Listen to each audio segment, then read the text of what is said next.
பாட்டி வந்து சாரதாக்கு கால் பண்ணி, இந்த மாரி 5ஆம் மாசம் பூ முடிக்கிற ஃபங்ஷன் வச்சுக்கலாம். எங்களோட வழக்கம் அது. அதனால வந்து காவேரிக்கு பண்ணிடலாம் அப்படின்ற மாரி சொல்றாங்க. அத கேட்டு இல்லம்மா நாள் குறிச்சு நான் சொல்றேன் அப்படின்றாங்க. இல்ல நானே நாள் குறிச்சுட்டேன். நாளைக்கு எல்லாரும் வந்துருங்க. ஃபங்ஷன் நடத்திடலாம் அப்படின்றாங்க. அத கேட்டு வந்து அதிர்ச்சி அடைகிறாங்க சாரதா. என்னம்மா நீங்க திடீர்னு இப்படி சொன்னா நான் என்ன பண்றது? அப்படின்னோனே, இப்ப என்ன சாரதா உனக்கு பிரச்சனை? நாளைக்கு என்ன ரொம்ப சிம்பிளா தானே பண்ண போறோம். வீட்ல எதுனா வைக்க போறோம். எங்க வீட்லயே வைக்க போறோம். வந்து நீ நின்னீன்னா போதும்மா. வேற எதுவுமே செய்ய வேணாம். கொஞ்சம் புரிஞ்சுக்கம்மா. ஏன்னா நாள் அப்புறம் இல்லம்மா அப்படின்னோனே, சரிங்கம்மா அப்படி சொல்லிடுறாங்க.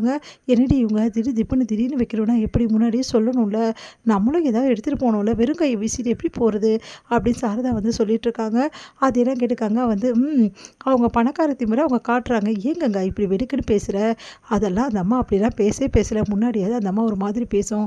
ஆனா இப்போ ஃபோன்ல வந்து நல்லா தான் பேசுச்சு. அப்படிலாம் பேசாத கங்கா அப்படின்றாங்க. அத கேட்டுட்டு நாங்க என்ன சொன்னாலும் உனக்கு குத்தமா தான் இருக்கும். என்ன பண்றது? அவங்க சொன்னா நம்ம செஞ்சு தானே ஆகணும். அவங்க நில்லுனா நிற்கிறதுக்கும், உட்காருனா உட்காரத்துக்கும் நம்ம தான் கிடைச்சோம் அவங்களுக்கு அப்படின்னு நம்ம பேசுகிறாங்கங்க. ஏங்கங்க அப்படி பேசுற? நல்ல விஷயம் தானே அந்த அம்மா சொல்கிறாங்க. சாரதா நானும் பார்த்துட்டேன். நாளைக்கு தான் நல்ல நாள் தான் இருக்குது. அதனால தான் அந்த அம்மா சொல்லியிருக்குது. அதனால் ஒன்றும் பிரச்சனை இல்லை சாரதா. நாளைக்கு நம்ம என்ன பண்ண போகிறோம்? போயிட்டு வளையல் போட்டுட்டு வரப்போகிறோம். பண்ணிடலாம் விடு அப்படின்னு சொல்கிறாங்க. ஏற்பாடுலாம் பண்ணணுமே அத்தை. அதுக்கு தேவையானதெல்லாம் பண்ணணும். அதெல்லாம் பண்ணிடலாம் சாரதா அப்படின்னு சொல்லிட்டு பாட்டியும் சொன்னதால சரின்னு சொல்லிட்டு காவேரி பார்க்க போகிறது சந்தோஷமாக இருக்குது சாரதா அப்படின்னாங்க. பின்ன காவேரி தானே உங்களுக்கு ஒரே பொண்ணு. நாங்கள்லாம் உங்கள் கண்ணுக்கு தெரியுமா? அப்படின்ற மாதிரி கங்கா சொல்கிறாங்க. இவ ஆரம்பிச்சிட்டா. இதே வேலை தான் இவளுக்கு. அங்கே வந்தாவது நிம்மதியாக அவகிட்ட கொஞ்சம் நல்லா பேசிடி. ஏன்டி இப்படி பண்ணுற அப்படின்றாங்க. அப்படியே பார்த்துட்டு முறைச்சிட்டு போகிறாங்கங்க. இவெல்லாம் திருந்த மாட்டா அப்படின்னு சொல்லிட்டு யோசிக்கிறாங்க. இங்கே வந்து வீட்டில் எல்லாமே வந்து ஏற்பாடு பண்ணிட்டு இருக்கும்போது காவேரி வந்து கேட்குறாங்க. என்ன பாட்டி என்ன பண்ணிட்டு இருக்கீங்க அப்படின்னு. நாளைக்கு ஒரு ஃபங்க்ஷன் வச்சுருக்கோம்ல. ஃபங்க்ஷனா? என்கிட்ட சொல்லவே சொல்லலை. விஜய்கிட்டயே சொல்லியிருந்தேனே. ஆமாம் காவேரி பாட்டி சொன்னாங்க. நான் தான் சொல்ல மறந்துட்டேன். என்னங்க நீங்கள் இதெல்லாம் சொல்ல வேணாவா எனக்கு அப்படின்றாங்க. நான் உங்கள் அம்மாவையும் இன்வைட் பண்ணிட்டேன். எந்த பிரச்சனையும் இல்லை. உன் அம்மா வீட்டில் எல்லாருமே நாளைக்கு வந்துடுவாங்க. சரி யமுனாக்கு சொல்லலையே. சரிம்மா நீயே ஃபோன் பண்ணி சொல்லிடுறியான்னொன்னே சரி நானே சொல்லிடுறேன்னு சொல்லிட்டு யமுனாக்கு கால் பண்ணி இந்த மாதிரி நீ வந்துடுடி நிவின் கூட அப்படின்றாங்க. சரிக்கா நான் வந்துடுறேன் அப்படி சொல்லிட்டு யமுனாவும் சொல்கிறாங்க. இங்கே எல்லோரும் ரொம்ப சந்தோஷமாக பண்ணிகிட்ருக்காங்க. விஜய் காவேரி எல்லாமே ஷாப்பிங் பண்ணிவிட்டு எல்லாத்தையும் எடுத்துகிட்டு வராங்க. இங்கே எல்லாருமே ரொம்ப சந்தோஷமாக அதை பற்றி பேசிகிட்டு இருக்காங்க ஃபங்க்ஷனை பற்றி. அப்போ வந்து விஜயும் காவேரியும் வந்து ரொம்ப சந்தோஷமாக ஃபீல் பண்ணிகிட்ருக்காங்க. அப்போ விஜய் வந்து காவேரி கிட்ட கேட்குறாரு. காவேரி நாளைக்கு நடக்கிற ஃபங்க்ஷன் உனக்கு சந்தோஷம் தானே அப்படி சொல்லிட்டு. அது எப்படிங்க சந்தோஷம் இல்லாமல் இருக்கும்? பார்த்து வந்து பாட்டி எல்லாத்தையும் ஏற்பாடு பண்ணுறாங்க. உண்மையிலே எனக்கு பிரமிப்பாக இருக்குங்க.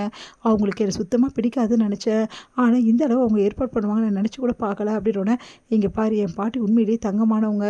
அவங்க அந்த பசுபதி நினச்சி தான் அவங்க பயந்துட்டாங்க. அதனால தான் அப்படி நடந்துக்கிறாங்க காவேரி. மற்றபடி அவங்க ஸ்வீட்டு தான் அப்படின்னோடனே எனக்கும் புரியுதுங்க அப்படின்றாங்க. சரி உனக்கு நாளைக்கு ஃபங்க்ஷனில் என்ன மாதிரி பண்ணணும்? என்னென்னலாம் வேணும்? அதெல்லாம் சொல்லு காவேரி அப்படி சொன்னோன்னே, நான் தான் சொல்லிட்டேனேங்க. எனக்கு ஃபங்க்ஷன் ரொம்ப சிம்பிளாக இருந்தால் போதும். பெரிய லெவலில் கொண்டாடணும்னு ஆசையெல்லாம் கிடையாதுங்க. ஆனால் நீங்கள் இங்கே பக்கத்துலேயே இருக்கணும். நம்ம ரொம்ப ஜோடியாக சேர்ந்து நிறைய ஃபோட்டோஸ் எடுக்கணும். ஓகேவா அப்படின்னோடனே, சரி காவேரி நாளைக்கு சூப்பராக நிறைய ஃபோட்டோஸ் எடுத்துடலாம். செம்மையாக எடுத்துடலாம். ஓகேவா?